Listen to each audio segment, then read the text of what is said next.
Visitando algumas propriedades rurais no Triângulo Mineiro, conhecemos o pecuarista Antônio Bernardes.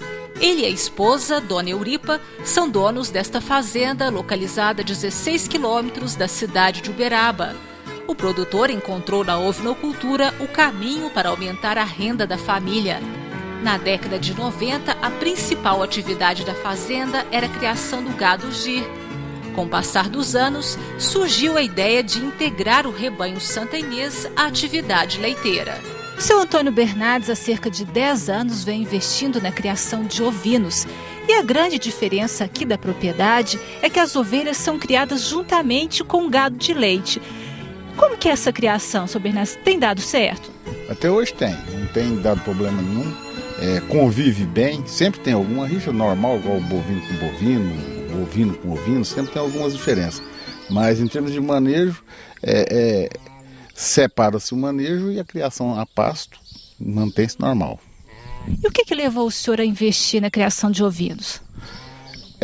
As áreas estão ficando pequenas, então a gente teve que diversificar. Então partimos por leite e ovino. Para mim que seria mais, poderia ter sido caprino, mas eu acho há mais tempo já vem dedicando antigamente ovino só para o gasto e eu achei que seria, para mim, acostumado a mexer com ovino, achei melhor ovino. A união das duas atividades deu certo. Em poucos meses, os investimentos se transformaram em lucro. A renda retirada da ovinocultura de corte, de acordo com o pecuarista Antônio Bernardes, supera as expectativas. Bem trabalhado, com técnica, direitinho, ele dá mais lucro do que o leite para a indústria. Para mim, a coisa segue mais ou menos na faixa dos 50% para cada, porque a gente industrializa o próprio leite, a gente faz o queijo, então aí a coisa fica mais ou menos equivalada, hora pende para o ovino, hora pende para o queijo, no caso que a gente entrega o leite industrializado em forma de queijo, né? A gente trabalha com o gado e tem esse prazer de criar o ovino em consórcio com o gado. E o gado de leite me dá esse leite para fazer o queijo, né? E esse trabalho do ovino com o gado leiteiro é muito bom. Com o gado de corte já seria mais complicado. Então, com o gado leiteiro, para nós foi ótimo. Foi assim, eu acho que é tudo de bom em termos de consórcio. A base do rebanho é a raça Santa Inês. São 200 matrizes e 8 reprodutores. A integração do gir com as ovelhas é evidente. Seja no curral ou no campo, eles convivem em perfeita harmonia.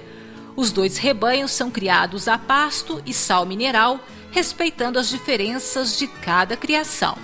São todas adaptações corriqueiras, só para ficar mais fácil da gente trabalhar, porque aqui só trabalha eu e a esposa.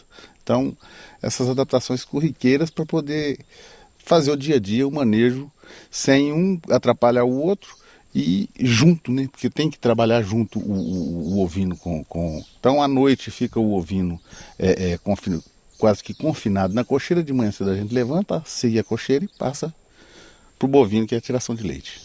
E que o senhor fez uma adaptação, inclusive, de um coxo. São coisas simples. A gente levanta o coxo à noite, atrelado a esse coxo que levanta, tem o coxo do ovino. Quando você levanta o coxo para o ovino alcançar o coxo do bovino, o coxo do ovino fica exposto. O criador Antônio Bernardes inicia uma nova fase na criação do Santa Inês, investindo no cruzamento industrial. A raça escolhida é o Ile-de-France e Dorper. O objetivo é aumentar o ganho de peso do rebanho. Olha, a vantagem de qualquer cruzamento, quando você faz esse cruzamento que a gente chama de industrial, que você coloca duas raças diferentes, é para você ter um choque sanguíneo, e esse choque sanguíneo trazer benefício das duas raças para essa nova que vai sair. Ou seja, no caso do Santa Inês, a rusticidade, e no caso dessas raças europeias que são mais usadas, é o ganho de peso mais precoce e a cobertura de carne. Como a gente pode ver ao fundo lá, uma filha de Ile-de-France com Santa Inês e filhos de Santa Inês. Você pode ver que já o desenvolvimento é muito mais acentuado. Nesse caso, nós estamos vendo 3 animais que foram desmamados muito cedo, porque perderam a mãe e são criados na mamadeira, né? Então isso dá um problema também de rendimento, de crescimento. Nesse caso, você vê que fica bem latente a diferença de Santa Inês, nesse caso aí para Ile-de-France. A pastagem da fazenda é formada pelo capim Tanzânia e braquiária. As duas forrageiras atendem à necessidade alimentar das ovelhas, mas, de acordo com o zootecnista Walter Celani, existem diferenças nutricionais entre elas. Aqui o Antônio Bernardes optou por plantar o Tanzânia. É um capim de um nível de exigência maior que o da braquiária, né? Eu estou falando da braquiária porque é o capim mais presente nos nossos pastos aqui nessa nossa região. Mas é um capim muito bom que produz bastante massa e bastante nutritivo. Porém, se não for devidamente cuidado, ou seja, fazer adubação de cobertura todo ano, ele deixa de ter essas características acentuadas. Enquanto que uma braquiária tem uma tolerância maior à não adubação nitrogenada, seja ela com sulfato de amônia, com ureia, o braquiarão tem essa resistência. Já o Tanzânia não, mas é um capim muito bom para o animal. Então é importante o produtor saber que não é só plantar o capim, tem que cuidar dele também. Claro, eu costumo sempre dizer o seguinte: tudo aquilo que produz, come. Se você tem um gado de leite, por exemplo, a vaca dá leite, ela precisa comer. Ela come o quê? Capim. O capim produz, então ele precisa comer. O alimento dele é a adubação. Então precisa fazer essa adubação para você ter. O produtor não pode pensar, tem muita gente aí que tem pastagem de 20 anos. Plantou há 20 anos uma braquiária e nunca calcariou, nunca adubou.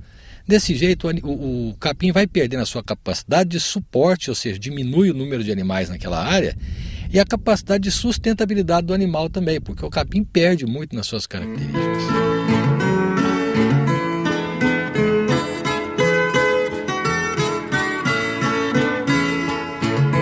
O produtor que está nos assistindo e acompanhou aqui a matéria sobre a criação de ovelhas juntamente com gado e deve estar curioso a respeito do manejo. Qual que é a forma correta de se manejar esses animais? É correto soltar eles no pasto, tudo junto? Como que isso deve ser feito? Aí discutir isso, não, eu coloco o gado primeiro, depois vem com ovinos só para dar um repasse. Não, nós chegamos à conclusão que tem que ser junto, porque eles desenvolvem a atividade juntos, comem juntos e produzem financeiramente a mesma coisa. Então, é conveniente que os animais comam a parte nobre do capim conjuntamente. Isso é muito importante destacar, saber disso. É importante a gente destacar também que eles pastam juntos, mas a alimentação com relação à ração, essas coisas é diferenciada. O sal, principalmente, há um de ovinos e um para o gado. Exatamente, isso é fundamental saber que o sal que se dá para ovinos é diferente do sal que alimenta os bovinos. Essa suplementação mineral nunca deve ser junta, principalmente por causa do teor de cobre que existe no sal bovino, que é altamente tóxico, de efeito cumulativo nos ovinos. Ele não vai sentir na primeira vez, na segunda vez, mas tem um efeito cumulativo que pode levar à morte do rebanho. Então isso tem que ser cuidado. Por isso esse manejo do coxo que o Antônio fez é muito inteligente. Autopasta, ou melhor, usa o sal, o bovino, e embaixo os ovinos. Isso é fundamental, não pode se descuidar disso de forma alguma.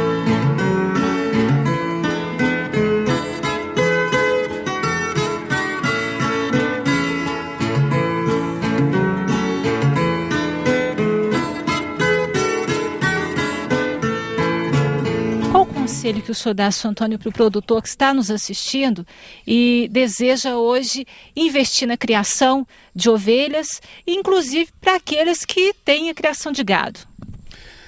Olha, tudo tem que ter tecnologia.